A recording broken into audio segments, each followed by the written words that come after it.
श्री कृष्णाय नमः। श्रीमदाचार्य चरण कमलेभ्यो नमः।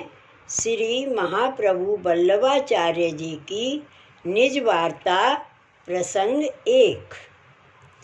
श्री आचार्य जी महाप्रभु जी जिन देवी जीवों के उद्धारार्थ भूतल पर प्रकट भये, उन देवी जीवों को भगवान से बिछुड़े बहुत काल भयो हतो।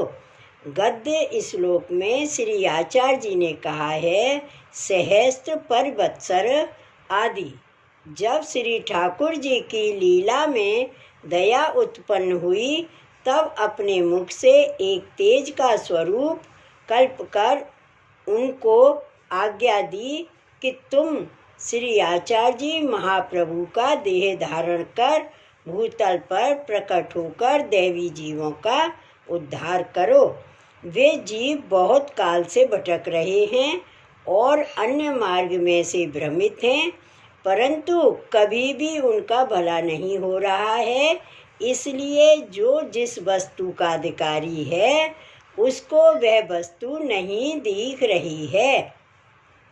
वे जीव इस कारण परिभ्रमण कर रहे हैं। उनके लिए आप प्रकट होकर उनका उद्धार करो।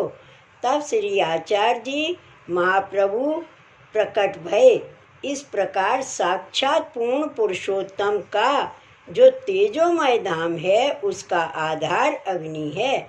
उस अग्नि कुंड में से आप प्रकट हुए, इसलिए सभी आपको अग्नि स्वरूप कहते हैं।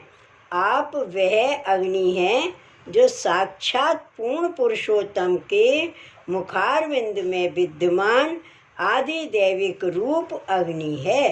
वह अग्नि स्वरूप श्री आचार्य जी महाप्रभु का है। आप अग्नि स्वरूप ऐसे हैं, जो आपके समीप आता है तो शीतलता प्राप्त होती है, और आपसे दूर जाता है तो ताप होता है। किंतु लौकिक अग्नि तो ऐसी होती है, पास जाने पर ताप और दूर जाने पर शीतलता प्राप्त होती है। यह तो पूर्ण पुरुषोत्तम के मुखारविंद रूप अग्नि है, इसलिए सब पदार्थ का भोग करते हैं। इसलिए श्री आचार्य जी महाप्रभु का नाम श्री गोसाई जी ने सर्वोत्तम में यज्ञ भोक्ता कहा है। श्री वल्लभाष्टक में भी वस्तुतः कृष्ण एव कहा है। इसलिए निश्चय करके श्री आचार्य जी महाप्रभु को श्री गोवर्धन जाना।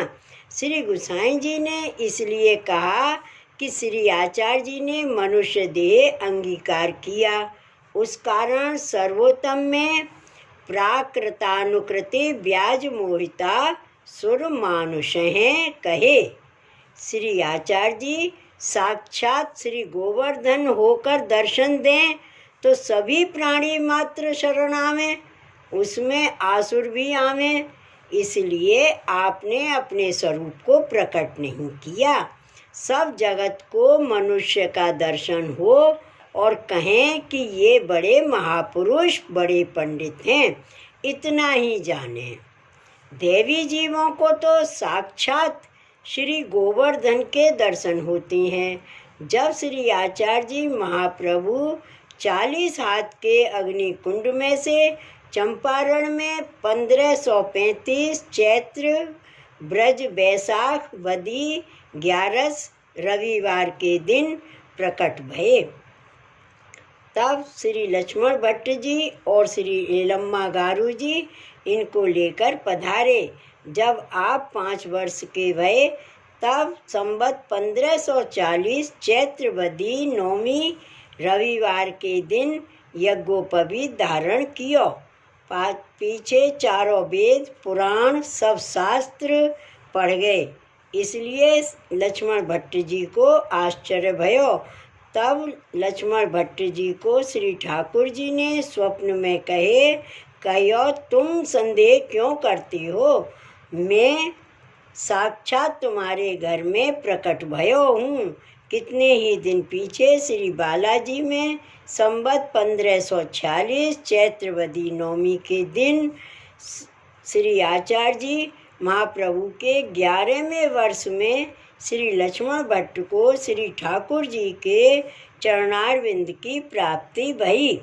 उसका कारण यह था, श्री आचार्य जी महाप्रभु को तो पृथ्वी प्रदक्षिणा कर देवी जीवों का उद्धार करनो, देवी जीव तो देशांतर में भी हैं। श्री लक्ष्मण भट्ट जी के विराजते हुए उनकी बिना आज्ञा देशांतर को कैसे पधारें, तथा श्री लक्ष्मण भट्ट जी बालक को अकेले जाने की आज्ञा कैसे दें।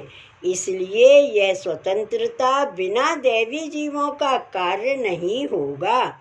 इसके पीछे श्री आचार्य जी महाप्रभु संवत 1548 बैसाख बदी दौज रोहिणी नक्षत्र के दिन माताजी की आज्ञा लेकर 13 वर्ष की आयु में आप घर से प्रथम परिक्रमा करने को पधारे। श्री वल्लभाधीश की जय, श्री गोकुलनाथ की जय।